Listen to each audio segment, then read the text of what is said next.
Hello and welcome to the first episode of Crypto Funnel. We're here to help you shoot your Web3 project to the moon and beyond. My name is Julietta Oast, and today we're going to be sitting down with Tim. Tim is the founder and CEO of Lunar Strategy, and we're here to discuss all things Lunar and delve into the Lunaverse and all things NFTs. So welcome, Tim. Thank you so much. Happy to be here. It's really good to have you here. So would you like to maybe introduce yourself to the listeners and give them a little bit more about yourself? Yeah, no, absolutely. So crypto, I started in 2017 with some initial investments in Bitcoin and Ethereum, and then moved on to NFTs, while at the same time always been working in marketing. So in 2019, around 3 years ago, I decided to start Lunar Strategy. So it's a crypto marketing agency where we help NFT projects and crypto projects grow and come up with different growth hacking strategies. And today we are working with around 10 to 15 different projects, helping them with different strategies. And the plan here with this podcast is to discuss different strategies and different channels that can be used by NFT and crypto projects to grow. Yeah, absolutely. And how does it feel to have a podcast finally and do your first episode? Is this something that you thought about prior, or is it just this journey of Lunar Strategy that is just opening more doors and opportunities for you? So podcast has always been something that have been there on the roadmap, so to speak. And then quite recently, I've been uh, requested to jump on some other podcasts and discuss more growth hacking, crypto projects, and crypto like in general. So, and after doing maybe like 4 or 5 different other crypto podcasts, I was like, of course, this is something we can do as well. And I think that we have a lot of interesting insights to provide, and just recap like what's going on, what's working, where the market is heading, and what project or what strategies that works the best. And the best thing I would say is that when the market has slowed down a little bit, like 6 months ago, where it was like the biggest hype cycle, that's when you don't really have the time to sit down and work out all of the strategies. So right now, when the market has slowed down a little bit, I think it's the perfect time to get started and just build for when the next hype cycle comes back. Absolutely. I totally agree. And I think the podcast is a great medium for Luna to be sharing all of the incredible stuff that they discover, and yeah, it's really going to be helping, I think, a lot of projects. So yeah, great concept. So let's jump a little bit into the Lunaverse. So last week, you guys had an article come out which was titled "Lunar Strategy releases their services as NFTs." So could you explain a bit more about maybe the thought process behind turning the Lunar services into NFTs and how this came about? Yeah, no. So on when it comes to NFTs, so what you see right now is more and more projects that are trying to use different ways of giving NFTs utilities. And and what we see as well is that we work with different projects that are working on bridging the gap between the digital goods and the real world, connecting different kinds of assets to the NFT to give them more value than being like, for example, a drawing or like a bored ape, or kind of like doing the next thing, which is where you attach real world value to the NFTs, because kind of the logical next step in how you can increase the value of NFTs. So I've been following some of the leading projects there. For example, Gary Vee, he kind of is in the forefront there, where he started to give 3 VCon tickets to everybody that held one of his VFriends NFTs. So basically, by holding an NFT, not only do you get an NFT that you can show off on Twitter as your profile picture or on other mediums, you also get something that is attached to the real world, which is like a ticket to a conference. Usually these tickets he charged like $5,000-$6,000 for. So it was like a real world value to it. And then, of course, as an agency, we're always trying to showcase what can be done. So we were experimenting a bit with these NFTs for services around, I think it was 6-8 months ago, where we did some testing around it. But now we were like, now we are ready to go, and it actually is a good presentation. So we were like, yeah, let's go ahead and allow potential projects to buy our services as NFTs. So basically, you buy the NFT. On OpenSea, the NFT has unlockable content, and unlockable content is a unique meeting link where you book a meeting, an intro meeting to the package that you just got with the NFT. Yeah, absolutely. I mean, it's a great example of the utilities for NFTs, because I think most people coming into the kind of world of NFTs, they see these JPEGs, they see these images, and that's where they think it stops. So I think it's really important to kind of highlight the amount of utilities that these can be used for. I know even like they've been used for like airplane tickets by Al Baltic, is something we've discussed. So it really is endless. And so where do you see, let's say in 3 years' time, where do you see what do you think NFTs could be in, let's say, 3 years' time? So right now we're in the testing phase, and we will see where it's actually something where the value comes. Because in order to get something to become like more mainstream, there needs to be some better option than what currently exists, or there needs to be some kind of value creation behind it. I think one area where we see is, for example, people creating tickets as NFTs, which kind of makes sense in some ways. Some people are trying to understand like how to give it extra value, which is a little bit tricky. I think memberships clubs is where we see most of the growth right now. So get the NFT and you are part of some unique club, and you can show ownership of it, as well as you can verify ownership of it. And those are two of like the most kind of most valuable things, because you can prove that you have access to the club, and you can also verify it, as well as you can do easy like giveaways, airdrops, or digital value to it. Let's say, for example, more traditional clubs, you have a like, let's say, a golf club. Then you need to have a person sitting there in the entrance, and then you need to somehow prove that you are the right person. Then it's not like something that can be sold, and then the ownership, and there's a lot of complications. But just having an NFT, then you can prove that you own it by like an easy QR code. Or so I think tickets, membership clubs, and as well right now you see that a lot of I think it was a kind of like a game changer in the industry, where Bored Ape Yacht Club kind of kickstarted their ICO token launch by airdropping tokens to the NFT holders. And actually, we are working with some projects as well that are doing a pre-sale that is NFTs, and then they will airdrop a portion of the full sale to the NFT holders.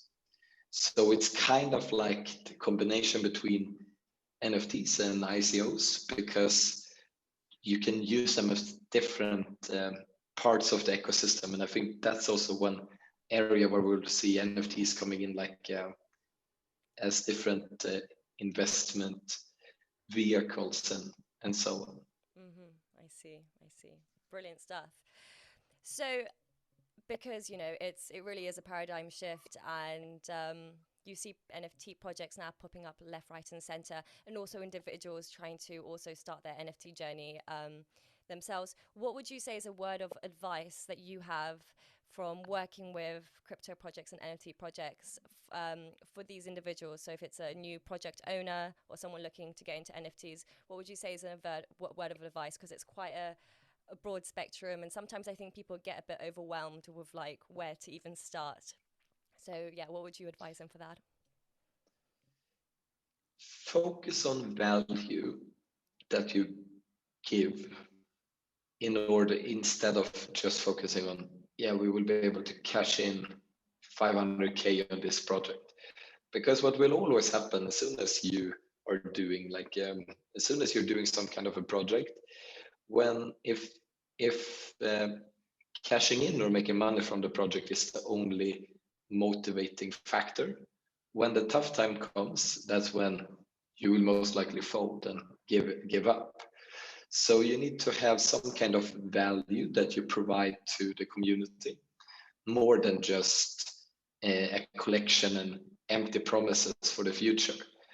So what can you do now for the community and to help the community right now?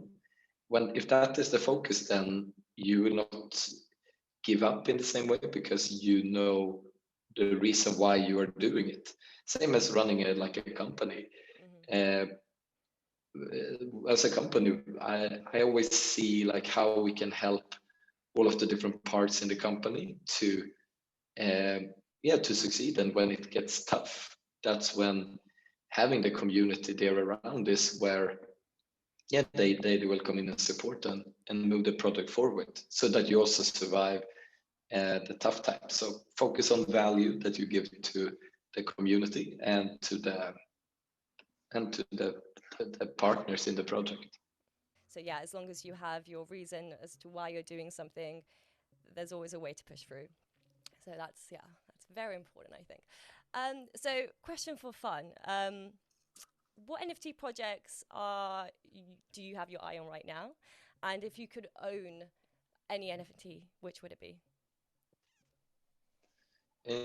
I've been very let's say like this, to my loss as well. So I've got the first NFT in 2019. It was an Axie Infinity, or 2018 maybe it was even. And I had it, but then it was like the gaming, so it's like game players, like the NFT is like a game play character. Then when it came to all of the like Bored Ape and all of these different projects, I was very skeptical of just the art aspect, and I think that so I think if I would have to buy a project, I would invest in maybe in Bored Ape Yacht Club or Bored Mutant Ape. And I was actually having a chat earlier today with some of the people I worked with about the mutant ape. It's very expensive, and it's a large investment. But I've been closely analyzing lately the ape family to see if the floor price goes down a lot. Maybe then in the future that could be a good thing to jump into, because basically what they're doing is they are working in more of the long term with building a community, building an ecosystem. And when you see,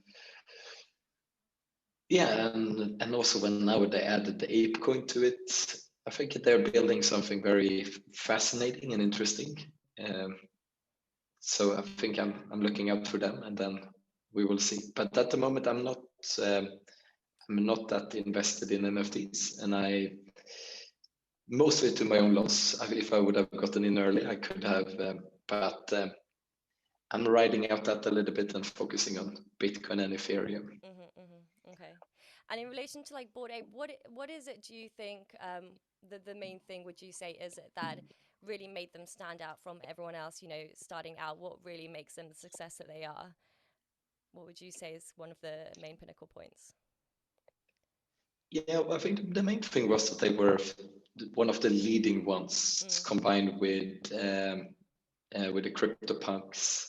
So I think that they get the first mover advantage of being the first, as well as their holders are some of them have made a lot of money to it, which kind of forges a very strong bond between the holders and the project. So you see that quite a lot of the people will never sell.